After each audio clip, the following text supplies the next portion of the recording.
Abu jar Gifari রাদিয়াল্লাহু তাআলা আনহু হতে বর্ণিত। তিনি বলেন, আমি একবার নবী সাল্লাল্লাহু আলাইহি ওয়াসাল্লামের খিদমাতে পৌঁছলাম। তিনি সাল্লাল্লাহু আলাইহি ওয়াসাল্লাম একটি সাদা কাপড় পরিহিত অবস্থায় ঘুমিয়েছিলেন। আমি ফেরত চলে এলাম। অতঃপর পুনরায় তাঁর নিকট গেলাম।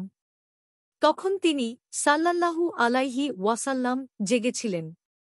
তিনি সাল্লাল্লাহু আলাইহি ওয়াসাল্লাম আমাকে দেখে বললেন, যে ব্যক্তি অন্তরের সাথে লা ইলাহা ইল্লাল্লাহ বলবে আর এ বিশ্বাসের উপর তার মৃত্যু হবে, সে অবশ্যই জান্নাতে প্রবেশ করবে। আমি বললাম, সে চুরি ও ব্যভিচার এর মতো বড় গুনাহ করে থাকে তবুও? তিনি সাল্লাল্লাহু আলাইহি ওয়াসাল্লাম বললেন, সে চুরি ও ব্যভিচার করলেও?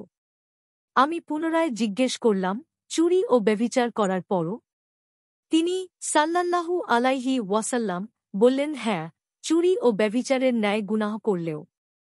আবু জারের নাক ধুলায় মলিন হলেও। বর্ণনাকারী বলেন, যখনই আবু জার এ হাদিসটি বর্ণনা করতেন, গৌরবের সাথে এ শেষ বাক্যটি আবু জারের নাক ধুলায় মলিন হলেও অবশ্যই বর্ণনা করতেন। সহিহ বুখারী ৫,৮২৭, মুসলিম ৯৪, আহমাদ ২১,৪৬৬, সহিহ আল জামি ৫,৭৩৩, মিশকাতুল মাশাবিহ ২৬। হাদিসটির মান সহিহ।